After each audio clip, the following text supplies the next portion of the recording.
So what the bank will do is it'll work out an arrangement where the developer will deed the property to the buyer, the lender will sell the note to the buyer, and the buyer ultimately is going to take on any and all responsibility. There's been 27 of those transactions to occur. 25 have closed since January 1st.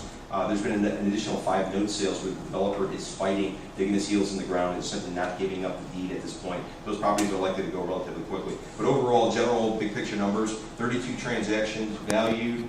If you look at the note sales, the 5 note sales strictly with no deed, and you take 50% loan, 50% purchase price based on the outstanding capital, it's about $866 million. On that, 2,900 units, an average price of $298 a door, and 3.5 million square feet. We're aware of 2 to 3 other projects that are coming down the pike that are going to be closing bulk. Hopefully, we'll be doing 1 or 2 more. And what I would tell you is kind of a takeaway point. 2 takeaway points.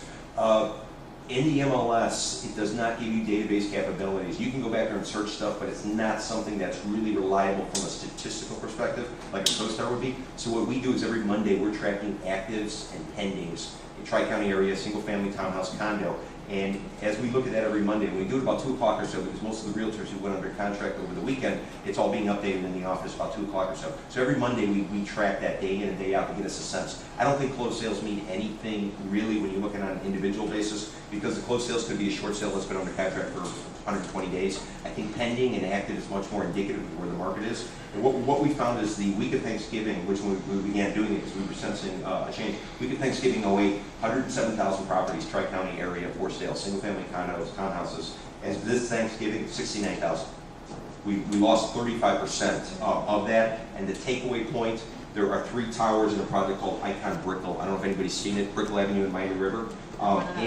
In those 3 projects, you have 2 55-story towers with a grand total of about 1,300 units. You have a west tower where you have about, whatever the difference is, I guess that'd be 400 or 500 units or so roughly.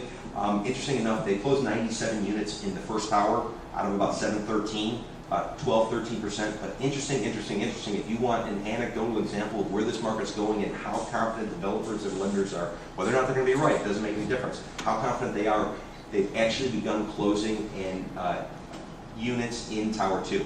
Tower 1, 14%, 12% closed. Tower 2 began closing last week at an average of 500 square foot, and people are closing it, and they're closing it, and they're closing it. Now, as you know, once you close a unit in a project, it's going to have to stay condo. It's not going to be able to go rental, and there's certain advantages from a tax perspective if it's a rental versus a condo. So just sort of think about that. If this market's not doing what it's doing, why in their right mind, after a year of standing vacant, would they step up and suddenly start closing? First closing occurred last Monday.